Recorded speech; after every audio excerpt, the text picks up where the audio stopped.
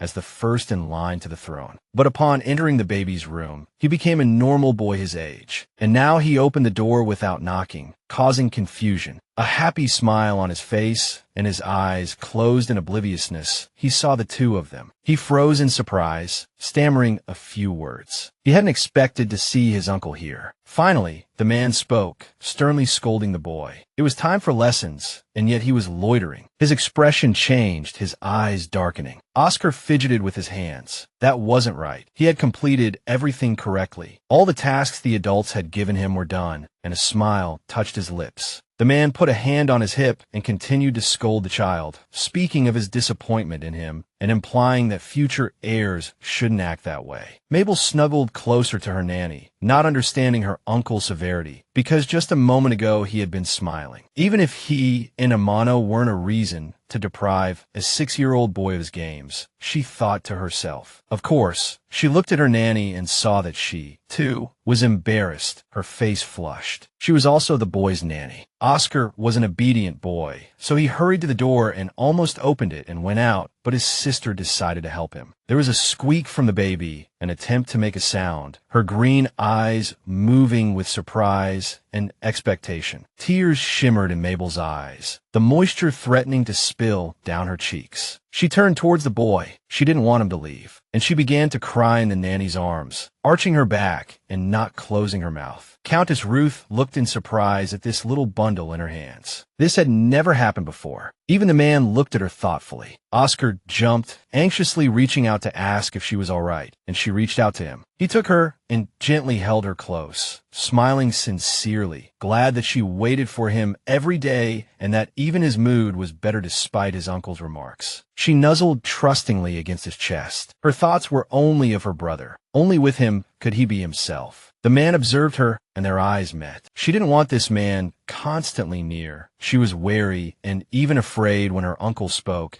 gesturing so emotionally that she even grimaced at him and clung tighter to the boy. Unable to bear this attitude, Mabel loudly made her favorite and frequently repeated sound. She meowed. He recoiled from her, looking at her in astonishment, not understanding what she wanted to achieve. With that sound, the nanny stepped in to shield them, using her back to cover the children, and with a sweet smile, turning to the man, pushing him away from them, embarrassing the princess. It would be better if he came later and now guarded the bedroom from outside. She also remarked to the prince that the baby liked shocked when he came and waited for him every day with a similar smile. She subtly pointed out a man's place. The uncle then touched Oscar and ruffled his hair, giving him parting words before leaving. The boy, embarrassed, stammered that he understood everything and would do everything, a blush rising on his cheeks. She didn't even look at her uncle. After the boy left, everyone breathed a sigh of relief, instantly feeling free and smiling sincerely at each other. The man was walking down a long, half-empty corridor, his back straight, moving forward when someone called his name. He turned his head at the sound, surprised by the appearance of a stranger. He held his breath, a flicker of anticipation in his eyes. The stranger turned out to be a girl, with long brown hair and the same green eyes as him. Arms crossed over her chest, she watched her brother. Her lips thinned into a line as she listened to him talk about how he was now the princess's guard and how much he adored children. The fellow laughed, placing a hand behind his head. He would be strict, for sure. Lost in her thoughts, the girl was in no mood to smile, only offering a reminder so he wouldn't let his guard down. The young man cupped his cheeks in his hands, excitedly talking about plump lips and soft cheeks, about love at first sight. The man stopped abruptly, clenching his fists, and looked mockingly at his sister, knowing she didn't like the child, and suggested treating her the way he treated Oscar, with whom he was very strict. Memory flashed back to that moment. A small boy appeared in the palace, abandoned by his birth mother, scared and lonely. He looked so unhappy that his uncle came to play with him, and a smile finally bloomed on the boy's lips. They had fun together. He carried him on his neck,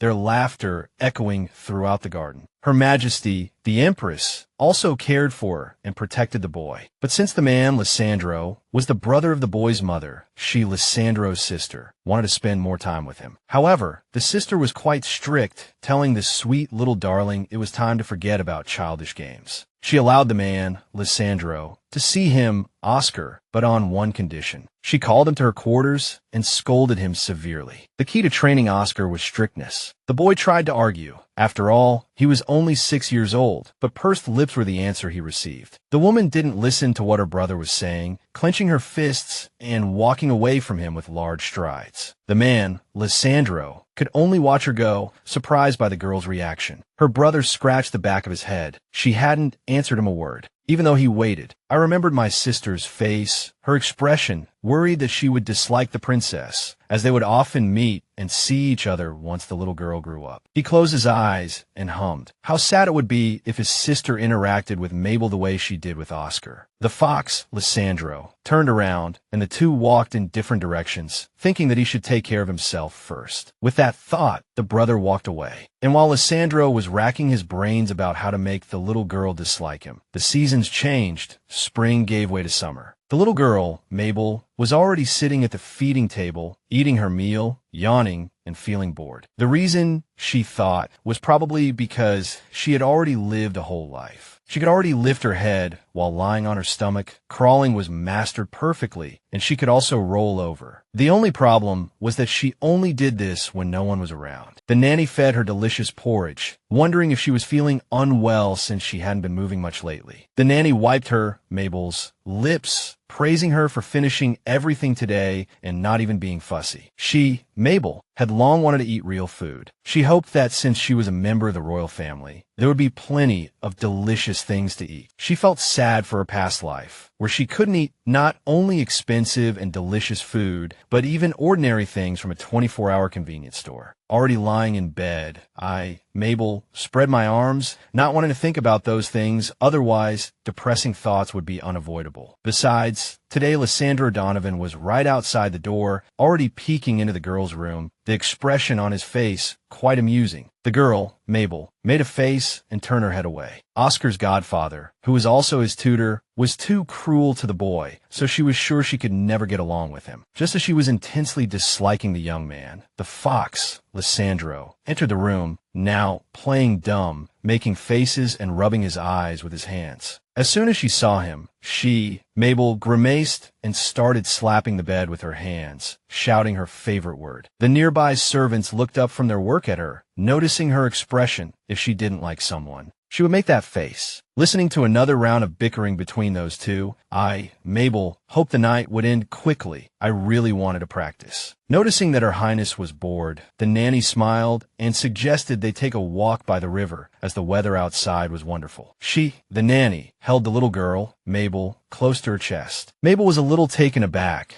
by the unexpected invitation. If she said the word meow every time, then everyone would think the little girl, Mabel, liked cats. There was some truth to that. In fact, Mabel didn't dislike him, Lysandro. I just had that kind of feeling. I tried to explain, at least in my mind, that when he spoke, he would be able to tell me everything. The nanny smiled and leaned down, seeing Mabel's eyes light up, realizing that she liked the suggestion and accepted it. The little girl, a bit shy, was already dressed in a beautiful pink dress and hat, clutching the hem of her dress tightly in her hands. The misunderstanding persisted. She slowly looked around. The surroundings had changed so much, changes she hadn't even noticed while inside the castle. The weather had warmed up, and the little girl began to fuss. The nanny immediately bent down and, smiling, explained that it had only just gotten warm today. Summer was a slightly hot but fragrant season. She raised her hand, creating a makeshift shade so the princess wouldn't feel the heat. The little girl was encouraged, understanding this wasn't just a walk but a chance to experience summer. Mabel could have enjoyed all of this. There was nothing wrong with it. But suddenly, her eyes widened, unable to look away. At first, the little girl smelled a faint, delicate floral fragrance. Then she saw the bright red roses nearby, the first she had ever seen. The nanny picked a flower and, smiling, handed it to her, explaining how beautiful it was. She grasped the flower in her small hand and lowered her head towards it. The petals felt so delicate and soft. Words of delight caught in her throat. Memories flew back to her previous life like birds, where she had never studied flowers and bouquets were so expensive. Ordinary people only received them on special occasions. No one had come to her entrance ceremony, so she could only watch others take pictures with their parents. She clutched the flower, turning her head, shaking off the thoughts that weren't worth dwelling on. The man, Xavier, held the little girl in his arms. He was going to the forest today to see if the cat was there. Over the young man's shoulder, blue eyes stared intently at the bushes, where something seemed to be moving. She focused all her attention on the hidden target. Holding onto a tree, the figure emerging from behind, it was Lysandro, the guard. Mabel even thought about her overly cold attitude towards him. She saw his sad eyes and narrowed her own. She dismissed the thought. She had to behave in a way that would give Oscar a chance to be near her. The young man noticed her attitude. She was still a child, and curious why she disliked the man, he carried her away, leaving Lysandro behind the tree. He carried her further and further, parting branches, making his way through the forest. The young man continued deeper in search of the cat, even though this attempt could have been abandoned. Suddenly, a cat jumped into the forest clearing, meowing loudly, as if notifying the little girl. In an instant, the light emanating from it illuminated the surroundings, making them warm. This time, the golden kitten came out to greet the princess herself, walking towards her calmly. The man holding the baby smiled. A blush colored the little girl's cheeks, her burning gaze fixed on the animal. They had indeed met again. He sat down on the grass, supporting himself with his hands. The man watched the cat rubbing against them. It too had grown a bit, just like the little girl. She reached out her hand towards it. Mabel watched the kitten, fascinated as she stroked it. She couldn't believe it had been born precisely when the princess was born. She also connected this with the oracle. Perhaps the oracle was right, as the cat always appeared when she looked for it. But she still didn't really know anything. The little girl was drenched in sweat, beads rolling down her forehead. The servant carefully wiped her with a handkerchief. She wanted to go to the shade. They had to go to the lake again. He had her say goodbye to the little animal. He stood up, holding the girl, smiling with satisfaction because she had done as he asked, and she felt a little embarrassed to be praised for such a small thing. The cat remained in the clearing, watching the baby, and signaled for her to come again, which she understood. She stared, unblinking, unable to believe she was receiving such a message from this sacred animal. Her blue eyes froze. Xavier, noticing her, tried to figure out what was wrong. The little girl came to her senses, surprised that the guy hadn't heard anything. She attributed it all to a heat-induced hallucination, and the young man carried her towards the girls who were chatting cheerfully by the lake. The boy ran with her by the lake, and Lysandro, who was supposed to be guarding, ran after him, no longer peeking from behind the bushes. This amusing sight touched the little girl deeply. The servant collapsed on the ground, exhausted, placing the baby beside him. He had no strength left and needed a little rest. He spread his limbs and lay on his back in the grass. Xavier rested, his chest heaving. Mabel crawled closer to him. She looked back at the girls. They looked like they were talking, but the nanny was actually scolding Rami. In any case, they weren't planning to return to the castle just yet, so the little girl, constantly looking back, decided to seize the opportunity and crawl towards the bushes. The nanny turned to them and asked the man if he was looking after Her Highness. The young man cried out, relieved, and turned to see the princess beside him, smiling. She sat quietly, exhaling softly. The boy had fallen asleep. The little girl nudged him as if in pursuit, and seeing that he was truly asleep, she continued on with her business, looking around as before, stubbornly crawling towards the bushes. Birds chirped, the grass seemed greener, and a girl appeared in the forest, noticing a black ribbon and taking an interest in it. Crawling closer, she saw a man among the bushes. Her eyes widened, blue irises reflecting fear. Before her lay the boy she had seen once before. Drops of blood stained his clothes and cheeks. His eyes were tightly shut, and his breathing was heavy. Devlin, she recognized him, still surprised by such a name. She crept closer, examining the boy. Mabel's blue eyes looked at him in confusion. The knights had seized him. As she analyzed and compared all the facts about him, many questions flashed through her mind. The boy lay covered in blood, his arms spread wide. She lowered her head, guessing that the child had been abused, perhaps even tortured. Mabel was horrified. Devlin was the same age as Oscar. After carefully examining his face, she found it incredibly cruel. Moving closer to his face, Mabel wanted to wipe away the blood, but it was impossible with her small body. She understood that her strength wasn't enough. All she could do was crawl. She was too small, still unable to speak. The girl stopped talking and stood up, noticing that Mabel had crawled too far. They started to wake Xavier. Hearing this, Mabel's cheeks flushed red. She lifted her head with a squeak. She didn't want to be found by Xavier. What should she do now? She clutched at the grass with her hands, panic seizing her. She thought quickly about how to get out of this predicament. Leaf after leaf, the solution flashed into her mind. She needed to hide the boy under a pile of leaves. Xavier had already approached, calling out loudly for Mabel. A smile spread across his face, completely unaware of what the person he was looking for was doing right now. Leaves flew towards Devlin's face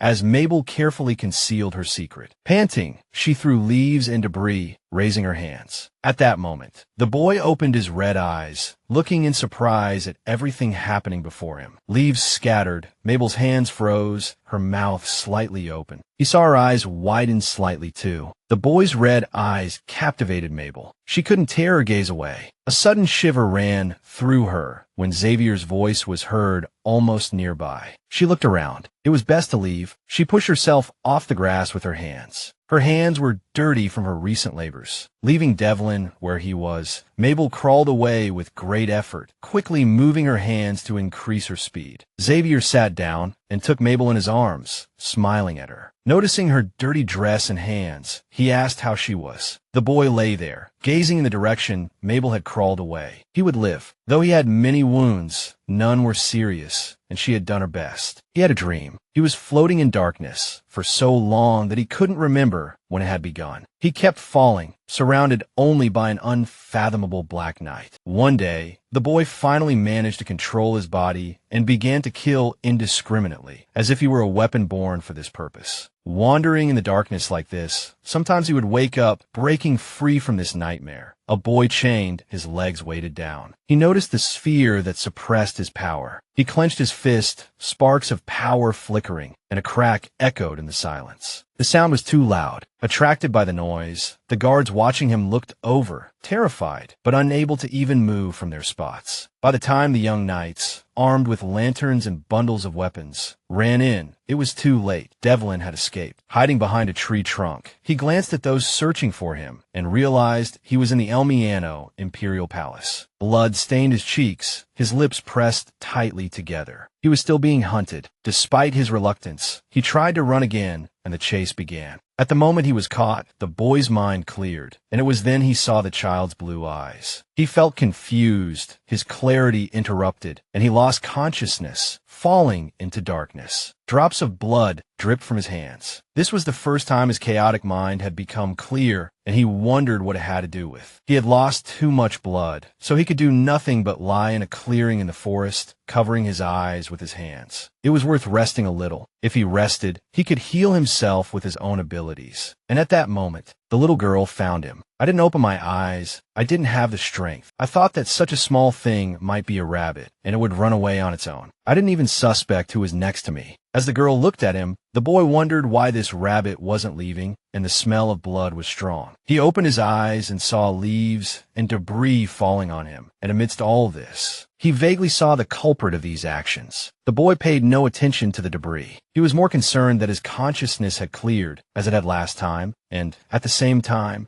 a wave of weakness washed over him, as if some restriction had been lifted. He was still falling, but something had subtly changed. His gaze followed the little girl, listening to the servant inquire about her well-being and mood. He couldn't help but wonder what kind of child she was. That night, Mabel fell ill. She burned with fever, the night seeming hotter than the day. Her cheeks were flushed, her lips dry and cracked. The nanny, her own face hot with worry, reached out to touch the child, calling her name anxiously, her heart heavy with concern. Mabel sneezed violently, sending droplets flying. Through a hazy fog, she heard a woman's voice cry out about a fever, the need for a doctor. It was clear that the sudden downpour on their way back was to blame. Xavier had shielded her with his body, running all the way back, shielding her from the wind and rain. Upon their return, the princess had been carefully washed, changed into fresh clothes, and tucked into bed. They had thought she would be all right, but it wasn't to be. She had caught a summer cold, something she'd never experienced before. Esteban stood there, surrounded by a cluster of servants and a man carrying a medical bag. Her Highness, but has caught a chill. The maids and young servants were filled with shame, unable to meet their master's gaze. Their faces flushed crimson. They felt responsible for the princess's illness. Oscar was among them, gripping the railing of the crib, his gaze fixed on his little sister. She was so small. Her father stepped closer. She was so tiny to bear such an affliction. He gently stroked his daughter's small hand, giving it a tender squeeze. He wished he could take her sickness upon himself, transfer her suffering to his own body. He abruptly turned to the doctor crouched beside him, his voice sharp with an undeniable urgency. Since she's taken a medicine, the fever should have subsided. The doctor, sensing the emperor's apprehension in his stern expression, plastered a reassuring smile on his face, repeatedly assuring him that everything would be all right. Esteban turned back to the cradle. The little girl had fallen into a peaceful sleep. Her brother, Oscar, remained by her side, driven by worry, trying to offer her some support. Suddenly, a man's shriek and the violent crashing of a door shattered the quiet. He burst through the door, his footsteps hurried, his voice choked with sobs, babbling incoherently. The emperor watched him, his jaw clenched, barely restraining himself from a furious outburst. Realizing where he was, the young man gasped, falling silent. His face paled, and he bowed hastily, his voice much sharper and more urgent than he'd intended. "It's an emergency, Your Majesty." His hands raised, his face flushed from running and sheer panic. He stammered, "The demon Devlin." While the little princess slept, he escaped. Another servant added in a hurried whisper that the restraining orb had been destroyed. They didn't even know when, but the boy was gone. The emperor's face remained impassive, only a single bead of sweat trickling down his taut cheek when a servant reported finding blood in the forest where Princess Mabel had been walking earlier. The emperor rapidly issued a series of prioritized commands. A servant pushing a food cart passed carefully, as if afraid to disturb the council. Upon hearing the order to increase security tenfold, the knight in charge confidently reported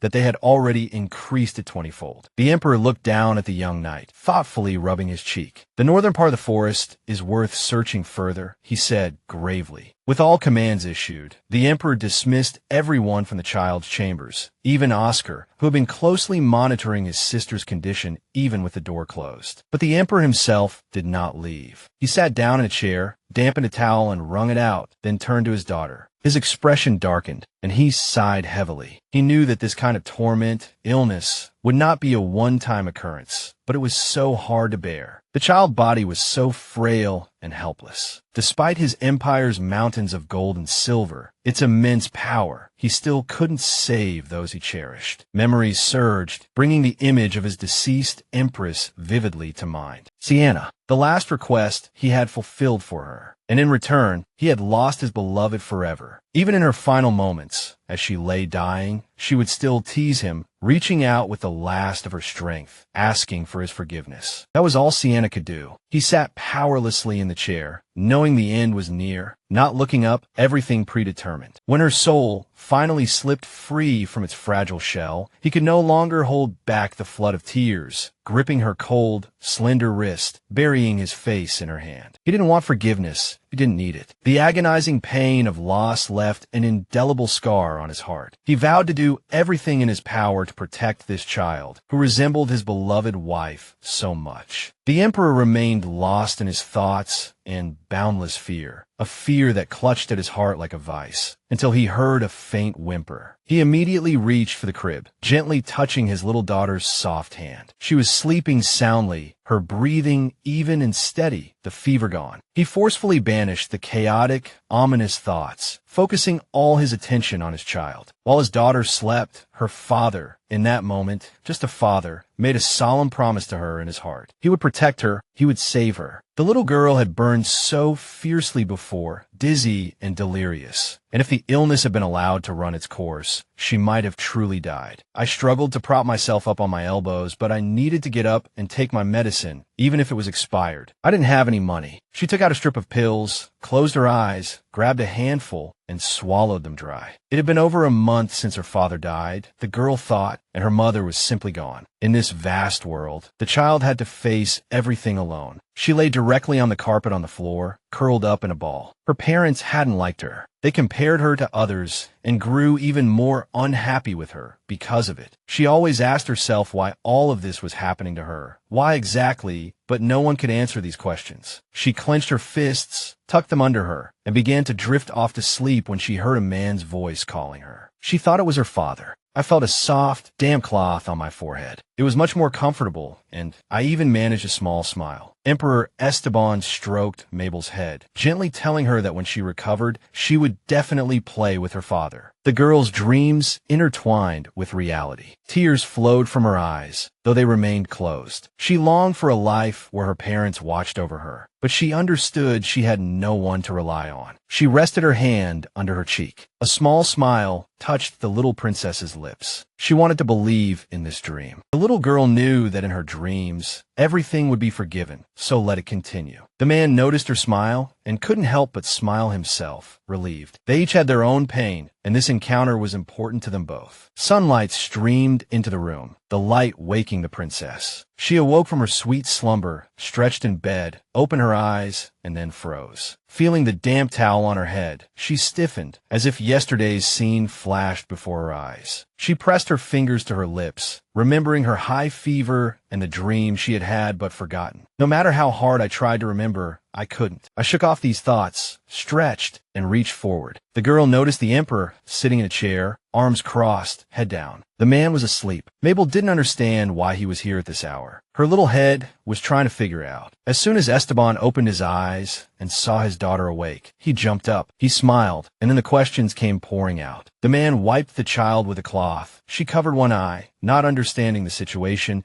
and began to wonder why her nanny wasn't attending to her. He picked up the medicine bottle. He had already given her the medicine. The dark circles under his eyes and his pale complexion showed he hadn't slept all night. Light blue eyes met the man's eyes of the same color, and she realized the dream had been real. He took his beloved daughter in his arms, holding her tightly, worried she might feel unwell again. A tear slipped from the girl's eye. The man buried his face in her hair, closed his eyes, and breathed in the familiar scent. Mabel's thoughts were a jumble, wondering if she deserved such love, because she didn't think she was worthy. She placed her hands on herself, pondering how her state of mind had changed, perhaps because she had returned to her past and understood the situation, but her soul felt uneasy. A faint blush colored the child's cheeks. A breeze blew in from the open window, which she very much enjoyed. It carried the scent of flowers. Rami, with pollen and embroidery on her lap, turned to the girl and told her to close the window. The airing out was over. The little girl started pounding her hands, disagreeing with this decision. I covered my face with my hands, realizing I had a cold, but I loved the air too much. I was upset at the thought of not even being able to go for a walk. The Emperor had removed all dangerous or sharp objects, Mabel's toys, books, even her favorite doll, protecting her from anything that could cause even the slightest injury. This was called overprotective. She turned to Rami, who reacted immediately. Oscar opened the door to the princess's room, announcing his arrival. He looked very different today. He entered smiling, fanning himself with his hand. It was very hot today, despite his light clothing, a three-quarter sleeve shirt and shorts. Seeing the boy, the girl leaned forward and offered to pour him some iced tea. He nodded and continued forward. He climbed onto the bed and took the princess in his arms, the smile never leaving his face, and listed the things they could play today. The girl knew Lysandro was just outside the door. She became alert, angrily pointed her finger at the door, and screamed. The servants didn't hide their smiles. The boy hugged the child tighter, grinning, understanding that she didn't like her uncle and she was doing all this for him. He gently took the back of Mabel's head in his hand and whispered in her ear, "You shouldn't hate him so much." She shrieked in surprise. He tried to justify himself. The version of him that used to play with Oscar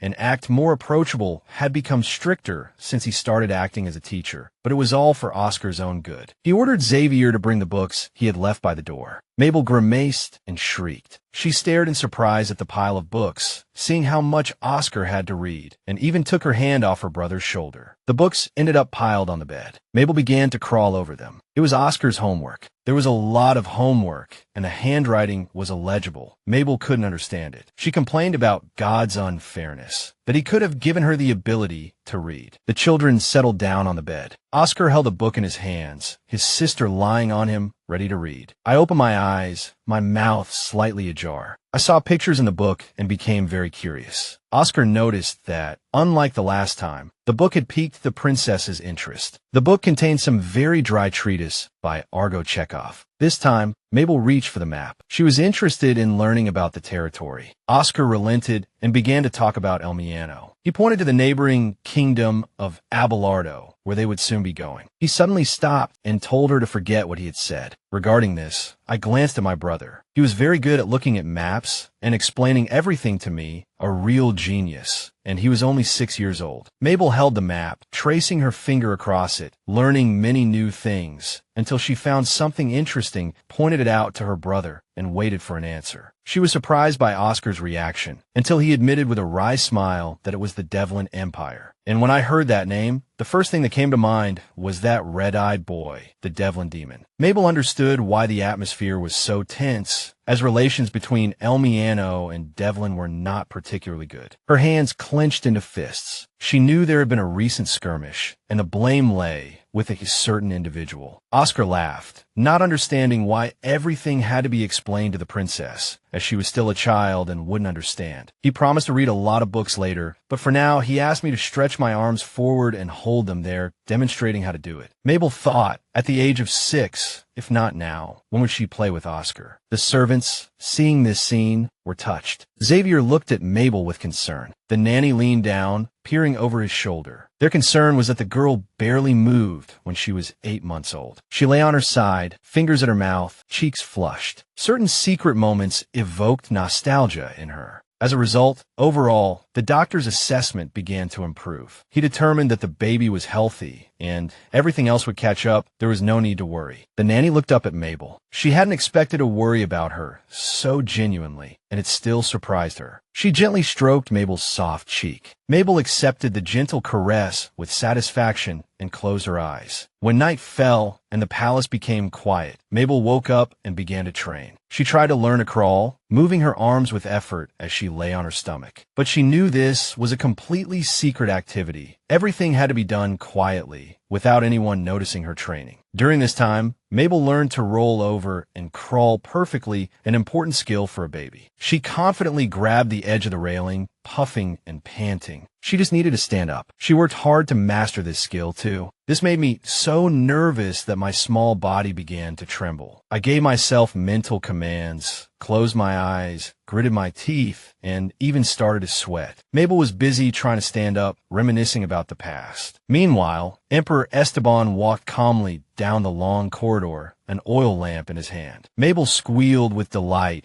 as she successfully pulled herself up on the railing, planting her feet firmly on the ground, overjoyed. The joy was short-lived. Her face immediately changed, becoming serious, dispelling the previous delight. Now, she needed to learn to walk. She closed her eyes, gripping the railing with one hand, forcing herself to take her first human steps. At that moment, Lissandro, standing by the door, encountered Emperor Esteban. Under Esteban's blue-eyed gaze, he gave an emotionless greeting, his speech stammering. Esteban interrupted him, the emperor demanding silence. He simply wanted to see how his daughter was sleeping. That was all. Mabel took her steps happily, completely unaware that she had become an object of surprised observation, forgetting that this was a secret mission. In the silence, the sound of Emperor Esteban's gilded lantern falling rang out. He was shocked by the scene before him. Drops of sweat trickled down Mabel's cheeks. She nervously swallowed the bitter saliva and turned her head towards the sound. Esteban's eyes widened in surprise, his cheeks flushed, his mouth open in astonishment, unable to find words to express his emotions. Tears welled in the little girl's eyes for the first time. Frozen beside the railing, she stared at the man. Caught in the act, she quickly removed her hands and plopped down, still facing her father. Stunned, the girl sat staring at her hands. What to do now? This child, who could barely crawl, had suddenly been walking while holding onto the railing. As Mabel desperately tried to figure out how to respond, how to explain her deception, the man placed a hand on his chest, speechless. He was beyond words, but she couldn't speak yet anyway. Then, overcome with joy, he cried out. Uncharacteristically, she opened her mouth wide. He rushed into the room, heedless of waking anyone, loudly proclaiming his daughter a genius. Every parent has had this thought at least once. Beaming, Emperor Esteban ran to the crib, excitedly clenching his fists, then immediately walked away. He was unaware of Mabel's secret nighttime practice. The more agitated Esteban became, the more frightened the little girl grew, her arms outstretched, still sitting there with her mouth agape. After kissing his daughter, Esteban decided that to celebrate her first steps, he should give her a gift. Mabel didn't immediately understand what he was saying. He paced excitedly, contemplating the present. The decision came quickly. He would bestow upon her the lands of Verda, a place well suited for recuperation, and a land that was fertile. What a day of surprises. She was astonished that they were giving her a duchy, not just the usual bone broth like in her previous life. The next day, Emperor Esteban listened to reports about Devlin being sighted at the border. Exhausted subordinates reported on border issues and troop losses. They noticed that despite the news, the emperor remained light-hearted today, gently stroking the paper in his hand, his thoughts clearly elsewhere. We understand. It's all thanks to the princess's accomplishment. She turned 8 months old today. Unable to contain his joy, he told his advisors that his daughter had started walking, and he had witnessed it himself yesterday. He immediately responded to their murmurs, crossing his arms and confidently declaring, cutting off any further questions with finality, his daughter was a genius. The day she called him Papa wasn't far off, so he decided to bestow upon her the lands of Verda. Everyone stared at him in surprise, trying to dissuade him. Those present exchanged glances. These lands were traditionally passed down to the crown prince and were a historical landmark. So they all laughed, thinking it was a joke, their cheeks even flushing red. When Emperor Esteban loudly declared that his words were not a jest, but serious, everyone was stunned. The ministers exchanged glances again, this time with smiles on their faces. They all understood that if His Majesty had decided, there was nothing they could do. And so, a year was fast approaching. Things were starting to get serious, and the emperor confirmed that the year would be celebrated grandly. He closed his eyes, pleased with himself. On the other hand, they were all curious about what the unseen princess actually looked like. As the meeting concluded, Emperor Esteban strode hurriedly from his office, ignoring his aide's reminders. Documents still awaited processing. Work needed to be done. The aide's thoughts and chatter were interrupted when someone entered to announce Marquis Gordianzia's request for an audience, the seriousness in the visitor's voice hinting at trouble. Esteban looked at the pleading man with displeasure. Everything was going so well, why spoil the moment? This man had been pestering him for 8 months, now requesting to see the little princess again. I was just about to speak, considering how to politely refuse, but he interrupted me, insistent. She's walking now. It's time for a meeting. Besides, the princess is also the heir to the Gordonia family. He continued to persuade, but Emperor Esteban wasn't easily swayed. He covered his face with his hand, grimacing. It was too early to draw conclusions. His Majesty was clearly displeased by all of this. No one would dare take his daughter away, but he understood that Marquis Gordonia wouldn't give up no matter what, so he magnanimously allowed him a short time with the baby. But first, the visit needed to be formally confirmed. I didn't like that man's face, immediately recalling him and Sheila discussing their wedding all those years ago. Nothing stays hidden in this palace, Mabel thought. The servants surrounded her, touched by the scene. Xavier supporting her, guarding her steps. Unable to maintain her balance, she fell backward with a loud cry, upset that she couldn't walk yet. The servants worried. Nanny Lemura came out, but before doing so, she instructed everyone to look after the baby, worried the girl would be unattended. Lemura sat beside Mabel, suggesting she try standing again, offering her support with a hopeful smile. She had intended to rest for a while, but she enjoyed practicing walking and standing so much, having such fun, that she decided to stay with them a little longer. The maids collapsed, panting heavily, wishing the princess would have mercy, but it truly was time for a break. No sooner had they lain down than a stern voice scolded them for their disheveled appearance, ordering them to straighten up immediately. Mabel leaned forward, anticipating a good show, as Nanny Lemura fussed over their attire. They quickly jumped up and began dusting themselves off. Behind Nanny Lemura stood a man with a cane, the same one who had been in the hall with the emperor earlier. Mabel saw him for the first time, but the newcomer looked at her with tears in his eyes, deeply moved by the sight of such a little princess. In Xavier's arms, Mabel turned her head, apprehensive and wary of this entire scene, guarded towards this grandfather. The maids bowed respectfully, greeting Marquis Gordonia with smiles, but their eyes remained downcast, not daring to look up. Hearing the familiar name, curiosity stirred within Mabel, and she turned to look at him again. She was a Gordonia too. The man smiled, his eyes crinkling at the corners, and placing a hand on his chest, he introduced himself. He was indeed the princess's maternal grandfather. She thoughtfully raised a hand to cover her lips. With a grandfather, she could establish a chain of connection. She didn't say the necessary word. Lost in thought, she blurted it out loud, and the maids were now fully convinced the little girl was a true genius. The gentleman praised her, saying the little girl had grown so much, she could already walk, and even called him grandfather. She stared intently at him. Mabel's eyes widened, noticing the Marquis's reaction, her voice catching in her throat, and by the end, she could no longer contain her emotions. Emperor Esteban narrowed his eyes in his office, nervously biting his nails. The man who went to see his daughter was the culprit, and turbulent thoughts plagued him. His aide looked up from his documents at His Majesty, hoping he wouldn't run off, but His Majesty's gaze was about to bore a hole through the door. He found the meeting pointless, resting his chin in his hand, thinking about her grandfather and Mabel. The servant, aide, understood his anxiety perfectly. Why was the emperor acting that way towards the Marquis? He was the second candidate who wanted to take his daughter away, the first being Saint Abelardo. He isolated himself from everyone, from those who considered the child a saint, guided by an oracle, and from everything he had demanded since his daughter's birth. He grimaced. It was a tough day. The aide rationally pointed out that he should go see the little princess, not to worry. That's impossible, because I don't want to look like a fool in front of that man, Esteban honestly admitted. The dark-haired young man looked down at him with an air of resignation, the emperor already looking like this, and those around him had long noticed. Esteban's face lit up when Gustav encouraged him to go see her, as the first meeting with strangers was always very touching. In truth, the aide didn't know. After all, he wasn't inside the little girl's head. The emperor, however, praised him, admitting he knew a thing or two. Gustav rested his hands on the table, watching His Majesty, lost in thought but resolved to see his daughter. The young man laughed as the conversation turned to work, running a hand through his hair, the other gesturing to stop talking business, casually closing the door behind him. Esteban tirelessly praised the young man, calling him the best. The little girl smiled happily in her grandfather's arms, turning her head to listen to him speak of his love for her mother. A tear rolled down her cheek. The moment the gentleman saw her, he couldn't help but cry. His voice choked with emotion as he struggled to express how much the little girl had grown. As soon as the tears subsided, things took a turn for the worse. The old man clenched his fists, berating the child's father for his cruelty. The story went that the Marquis, the most beautiful and charming woman in the empire, was a member of the Gardner family. And that man, the current emperor, a man who treated lives like weeds, proposed to her. The previous emperor couldn't stand it and sent the young man to the battlefield, where he had the worst reputation among the people. Mabel noticed his hands trembling with anger. He opposed the marriage, but he, Esteban, pursued it so relentlessly that Sienna couldn't resist. The little girl raised her hand, unable to deny her father's cruelty. She was the only one left in the family. For a moment, she felt sorry for the man before her. A small hand landed on his arm, softly calling him grandfather, and he was comforted by her kind heart, so much like his daughter's. The emperor entered with determined steps, a hint of a smile playing on his lips. Nanny Limera bowed her head in greeting. Upon noticing the little girl, his smile deepened. He beckoned her to come to her father, convinced she was feeling apprehensive. He placed the child on his knee and bowed respectfully, greeting His Highness. The man stood frozen, expectant. I felt the conflict between my grandfather and my father, the atmosphere heavy and oppressive. So I decided to cry. I didn't want to be caught between them. She wanted to escape, to leave the two men alone, but her grandfather held her firmly on his knee. The nanny's eyes widened in surprise and tension. The baby wanted to hide with her. Mabel reached out to her nanny, but both her grandfather and father held on to her, unable to share the child. The nanny covered her mouth with both hands and gasped at the sight, tears welling in her eyes, a mixture of joy and fear. Silence suddenly fell over the room. She looked around, and the girl realized it was because of her that everyone had quieted. Holding onto the railing, she stood up. She may have been surprisingly quick, but the men argued, both admiring and each believing their own influence was responsible for her ability. They both recalled this or that instance as proof of their contribution. The air crackled with unspoken tension, their gazes heavy. While the men were occupied, the little girl looked at her nanny. If she moved quickly enough, they wouldn't notice. She just thought she could when Hans reached out to her. Her grandfather called her Your Highness, and her father called her name too. She was confused. Trouble would follow no matter who the girl chose. She closed her eyes, trying to squeeze out a tear, wanting to cry, so she wouldn't have to choose. The situation was saved by Oscar, who burst in, oblivious, shouting cheerfully from the doorway. At first, he didn't notice the gathered crowd, and thus acted casually. She noticed his confusion, reached out, and seriously called him closer. It sounded childish, but the meaning was clear to everyone. The boy saw, of course, and with outstretched arms, he went to his beloved little sister. He took her in his arms. She closed her eyes, relieved, truly happy to see him for the first time. The men stood there dumbfounded, unable to utter a word. The man raised a hand to cover his eyes. Mushien was sentenced. He was banned from the Ermiano Empire. He walked down the long corridor. Of course, it was good to be alive, but this was the condition. He clutched his chest, where his heart was. The blond man with red eyes, his cheek resting on his hand, called Montego closer, wanting to know about the divine seed. Upon hearing of the failure, his expression turned serious. He raised a hand to cover his mouth, his smile frozen. He waved Montego away, knowing he couldn't handle it. He was too incompetent. The saint lowered his head, his face flushed, sweat dripping down his face. Although he hadn't brought back the child with the divine seed, he could bear this humiliation. He admitted sending Montego to see if the child was well protected. It was necessary to clarify this, and whether they could bring the child to Abelardo. He closed his eyes. Montego couldn't even be angry because this was how it was supposed to be. This was the gentleman's character. He was slightly annoyed by this exercise, but didn't show it. A smile touched his lips, illuminating his face. He had a plan, certain things he wasn't revealing. Someone was avoiding the divine, King Michael Abelardo. Only those with the surname Abelardo could become king. He didn't appear in public. All affairs were handled through representatives. The outside world knew nothing about him, neither his appearance nor his age. When the king was mentioned, everyone imagined a gray-haired old man, but in reality, the young man had an angelic face. He glanced sideways at the king, thinking that appearances can be deceiving. I wouldn't want to know what he was like inside. The girls anxiously looked at the little girl's face, worried for her. Her eyes widened. Something was hurting the little girl. The baby's cheeks were flushed, tears welling up in the corners of her eyes. The nanny tried to see what was in her mouth. Mabel's eyes widened at the nanny's soft chuckle. She didn't understand why she was the cause of laughter when she was clearly in pain. The nanny took her in her arms and embraced her. The other servants watched the nanny's face intently, waiting for an explanation. Tears blur my vision. I didn't understand the nanny's joy, but upon discovering I was teething, I opened my mouth. I asked again and again, childishly. But now the girl felt much happier, no longer so distressed by the pain. She was overjoyed because she was teething and would be able to talk. The servants were touched by this joy. The nanny felt it was time to prepare, as the emperor would be here soon. The news had spread to everyone. The girl whimpered in pain, burying her face in the nanny's shoulder, who soothed her with gentle strokes. This meant the girl was growing up. The nanny touched Mabel's forehead with her hand, praising her for bearing it well. Her tired eyes followed Mabel. The door burst open, and Emperor Esteban rushed in, beaming, his aide Gustav panting behind him. The girl glared at him. He really came. Her eyes lit up. How he knew remained a mystery. Apparently, Lysandro, who had been looking after her, reported it, and Esteban kept saying that the appearance of the first tooth was always a national holiday. Despite this, she looked at him anxiously, afraid that he would say something else absurd. The emperor was already considering what gift to give her. His gifts were so precious, I can't remember them all. I reached out to my father, repeating the words he had said. He reached out in surprise, covering his mouth. Sweetness flooded his heart at her childish babble. After a moment of thought, he placed his hand on his chest and declared, "She will have her own personal chef." His face lit up, so he can prepare desserts. I stared, dumbfounded, and couldn't help but say that I wanted desserts, not a person. The aide announced the arrival of a letter from Abelardo. Michael, clutching the letter tightly in his hand, wanted to attend the ball held for Mabel's birth. Esteban, without even looking at it, tore the letter to shreds and threw away the pieces, his eyes full of resolve. Gustav clasped his hands together and, with a small smile, requested a reply, which he needed to send immediately. Now that he had a good reason to protect his daughter from them, he considered it a good thing. Without hesitation, he gave his reply, handing the already prepared letter to Gustav to send to Abelardo. With 2 months left until the little girl's birthday, since no one had ever seen the king, preparations should be made for his arrival. This morning was very busy. The light footsteps outside the door reminded Mabel, for the first time, of today. I saw myself in the mirror for the first time, staring wide-eyed at my pink hair and upturned nose. She touched herself, her hands lingering on her cheeks, admitting that she was actually quite cute. She twirled and hopped in front of the mirror, opening and closing her mouth, showing off her 4 teeth, attracting the attention of the maids. Limera laughed, covering her face with her hand, understanding that Her Highness was seeing herself in the mirror for the first time and confirming that the girl was adorable. Xavier rushed in, exhausted, desperately needing the girl's doodles, as the emperor had ordered everything to be collected. She turned her head at the sound of Nanny's voice, who brought her a special outfit. She was intrigued, as she would be making her first public appearance. Her mouth dropped open in surprise. It was a beautiful dress, and she was going to wear it today. It was unbelievable because in her past life, she was poor and had nothing like this. But Nanny suggested she try it on. While combing the baby's hair, I noticed an unusual hair color, the same as the previous empresses, and smiled. At the mention of her mother, she lowered her head, unsure how to react. The servants were stunned. Limera clasped her hands together, her eyes sparkling. The girl was utterly charming. Xavier pulled away from the girl at her arms. "You can't hold her, you'll wrinkle her dress." The elegant emperor entered the room, the servants bowing respectfully, while he couldn't take his eyes off his daughter. She, too, was surprised by Esteban's transformation, having changed from his everyday clothes into formal attire. He picked her up and congratulated his beloved daughter, a genuine smile blooming on his face, causing her cheeks to flush. It was the first time anyone had congratulated her on her birthday, bringing back memories of her life without celebrations, only endless empty bottles and a drunken mother who lost track of the days. As he kissed her, the little girl realized how wonderful it was to be congratulated. Just then, an aide entered and announced that it was time to go to the hall. He settled Mabel more comfortably in his arms and inquired about Oscar. The servant reported that he had left with Duke Donovan and Gustav. He placed his hand on his chest, and the little girl noticed how thin he had become, clearly worn down by work. The girl felt a pang of sympathy for the young man, having worked with the worst bosses herself. The Emperor turned the little girl away from the aide, telling her not to look at him, lest it damage her eyesight. He paused at the door, music already audible from behind it, and reminded his daughter that they had arrived. The princess felt a slight tremor and clutched the fabric of her father's vest, her heart pounding, afraid of what lay beyond the door. His Highness slowly descended the stairs, and the girl cautiously peered out, her fear stemming from the large crowd. He noticed her fear and covered her head with his hand, trying to calm her. After the Emperor's comforting words, the pounding in her chest subsided. The herald announced their arrival. It wasn't hard to imagine how excited the crowd became. They had waited so long for this moment, and it had finally arrived. Silence fell over the hall, and the little girl noticed the throne that awaited them. Mabel found it all rather bothersome, thinking it would be nice if it were over soon. She was surprised when her father sat her on the throne in the very center. He called out to the entire hall, commanding everyone to raise their heads, and announced the first birthday of his beautiful daughter. The girl sat motionless, perplexed as to why she was placed on the throne that belonged to her father. She also noticed the widened eyes of the guests, surprised by the Emperor's actions. But Esteban stood with his hands on his hips, looking satisfied, as if unaware of the reason for the silence, thinking only of his daughter's good. Nanny, in a beautiful pink dress, along with grandfather and Oscar beside her, nodded in agreement with him about what a prodigy she was. She lowered her eyes, slightly ashamed of being held in such high regard. His Majesty couldn't remain silent towards the guests from Abelardo, greeting them and immediately drawing the line of what was permissible. She looked up with interest, glancing around disapprovingly, noticing the robed figures, guessing that the young man was also here. Interrupting her observations, her father leaned down, whispering something about the bad guy. The girl breathed a sigh of relief. Oscar was already striding towards her with a smile, extending his hand to invite her to the first dance. He sat down on the chair next to her, offering his hand to the little girl. She looked so beautiful and cute today. He brought his face close to hers, resting his chin in his hand. Her brother offered his heartfelt congratulations, smiling at his little sister. The Emperor confessed, telling her that he had forbidden Oscar from congratulating her first. That right belonged to him. Esteban began to speak warningly, but Oscar was already out of earshot, turning and rummaging around for Mabel's gift. He wanted to be the first to give it to her. A chain with a gemstone pendant dangled from his hand before her eyes. The girl sighed in relief. It was a pendant. "This is a birthday present," the boy said, fastening the clasp around the little one's neck. The princess was not yet accustomed to receiving gifts. The boy told her that in the corner, he had piled up all the gifts for her. The gifts were from everyone in the room and not given voluntarily. Both men and women looked askance, awaiting the young lady's introduction. The Emperor interpreted his daughter's lowered head in his own way, apparently lamenting the small number of gifts. He reassured her, saying that her father had prepared a magnificent gift. The girl felt an intense gaze on her skin, but couldn't tell who it was or whose eyes were fixed on her. Just then, her father rose, placing his hands on the chair, and began to speak formally and seriously, gesturing toward something. Mabel's eyes widened, and she even held her breath, for she was being gifted an entire country. A drop of sweat rolled down her cheek. Such an absurd thing could only happen in a dream, and she stared at the map in disbelief. The Emperor's hands placed the crown on the little girl's bowed head, while she repeated to herself, like a wind-up toy, that this must be a dream. After calling out his beloved daughter's full name, he grinned, loudly announcing his abdication for her sake. Everyone in the hall was stunned by this news, staring at the Emperor with their mouths agape. Only one person remained calm, sipping indifferently from his glass. Under the hood, a blond man with red eyes watched mockingly, amused by the situation. Esteban smiled triumphantly, looking down at his subjects. He had calculated everything and was confident of success. 2 months ago, the emperor had informed the Marquis of his desire to abdicate. At first, he was furious, as she would already receive Gordonia. The fire in the fireplace crackled quietly. Esteban shared his experiences and thoughts with the girl's grandfather. The Marquis lowered his gaze. He couldn't and didn't want to lose Mabel's sweet face, he thought, angered by how they could take his granddaughter away. When the emperor approached his son, he was greeted with a specific posture and greeting. The emperor looked him straight in the eyes, feeling as if he had matured significantly in a short time. Green Eyes looked at his father expectantly. Esteban noticed that Donovan's upbringing had over-disciplined the boy. Taking a moment to breathe outside, he gazed into the distance, asking Oscar directly if he yearned to be emperor. The boy lowered his head in confusion, his hands clasped tightly in his lap, admitting to his father that he wasn't sure. He had no choice. Everyone was saying that the boy was the next in line for the throne. He opened his eyes and looked up. It was then that Oscar confessed that he wanted to give it all up for Mabel. His father's hand fell on his head. Upon hearing about Abelardo and the possibility of saving the girl, he clenched his fist, agreeing to his father's plan. Esteban didn't force him, giving him more time to think. The boy stood firm, not changing his decision. Unexpectedly, Oscar was even happy that his sister would become empress, and he would be her knight protector. In the time it took to drink a cup of tea, the emperor had prepared himself to persuade the duchess, but he was dumbfounded when she readily agreed. She simply and lightly replied that she had seen her son's reluctance to become emperor. The news left the man dejected. He leaned forward, thoughtfully saying he had assumed the duchess wouldn't care about Oscar since she had entrusted his upbringing to Alessandro. Those present exchanged glances, shocked by this revelation. It would be difficult for such a young girl to handle these matters, but he reassured her, promising her he would take care of everything. And so, the emperor obtained everyone's consent one by one, a victorious smile now playing on his lips. People gaped at the Marquis and the emperor. No one objected, no one dissented. The Holy King of Abelardo thoughtfully rubbed his chin. This wasn't right. They couldn't take the princess. Finally, he declared they couldn't take her yet, but only temporarily. He would devise a plan. He crossed his arms, forcing his subordinates to exchange uneasy looks. All that remained was to wait for the awakening of the immense power within that small body. Unable to bear the whispers behind him, he retorted sharply, wanting to see who would dare snatch her from the man who had even given up his throne. The Holy King called the emperor mad. His people were surprised. They didn't agree with him, but they didn't argue. I saw in her a hidden ability to make people fall in love with her. Many things were hidden within this little girl, things that would gradually reveal themselves. When the time came, she would seek out the man with red eyes herself. He firmly believed this, his eyes gleaming with excitement. The emperor frowned, displeasure evident on his face. He anticipated the saints of Abelardo would cause trouble, giving him ample reason to demand they not cross his territory. Esteban wanted to protect his most precious possession. He hadn't been able to save Sienna then, but now Mabel would have his protection. He glanced at the girl, seeing her flushed cheeks, and worried about her health. Was this too much of a burden for a child? The girl suddenly burst into tears, clutching her head in her hands, unable to believe she was empress. It was all too sudden. Esteban looked around for the nanny, who rushed to help as his daughter wailed. She screamed loudly, tears streaming down her face, cursing her father in her own language, not understanding his motives. Oscar caught the girl's attention, raising his hand to try and calm her, gently asking what the little girl didn't like. The emperor exhaled sharply, looking at his children, silently asking Mabel, asking everyone, why no one was outraged by this situation, a country given to a 1-year-old. Esteban stopped beside her, bent down,